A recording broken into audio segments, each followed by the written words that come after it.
After having seen the needs based insurance, let us move on to the next component, which is the human life value method of finding insurance. Well, human life value is quite a simplistic method as compared to needs based method.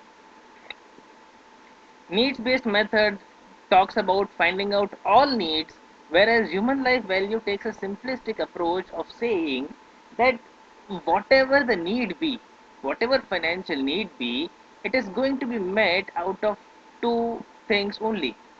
One is presently available assets, investment assets, and second is future savings. Now, presently available investment assets are anyways going to be transferred to the family post death of a family member. So, the only thing which needs to be provided for is future savings. Now, how does one provide for future savings? Well, if entire income is provided for, income comprises of two parts: expenses plus savings. So whatever income comes in the hands of family is re-provided for in absence of the breadwinner. Your goals should be automatically taken care of, or you should be in position to pay automatically all your liabilities. Let's check the data and the calculation for this. Well, you will notice that the data required is quite minuscule as compared to earlier data. For example, the only personal detail we need is Sanjay is 43-year-old and he is expected to retire at 58 and his personal expenses are 1 lakh. I don't intend to know who is there in the family, etc., because the only thing we need to know is what is Sanjay's income, what is the part of money that Sanjay provides to his family, and find present value of that. We know that his annual post-tax salary is 8 lakh, so basically Sanjay provides 7 lakh rupees per annum to his family, which comprise of both families' expenses and savings. I don't need to bifurcate them because that's not needed.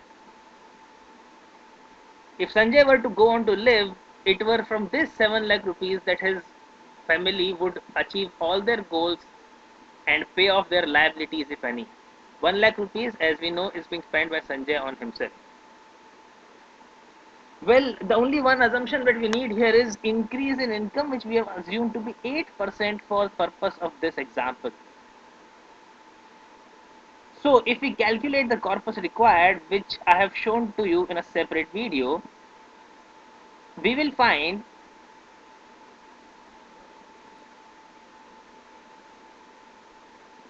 that in order to provide for 7 lakh for next 15 years of each year, a sum of 84 lakhs is required. So that's the HLV method. Quite simplistic and quick. However, one important technical point which needs to be remembered is that in two methods, in needs based method, all calculations are done assuming that the money will be required at beginning of the period, and in human life value method, all calculations are done assuming that the money will be required at end of the period. More on this in the videos that show calculation. For now, this is how much life insurance should one take in one snapshot. Thank you for your attention.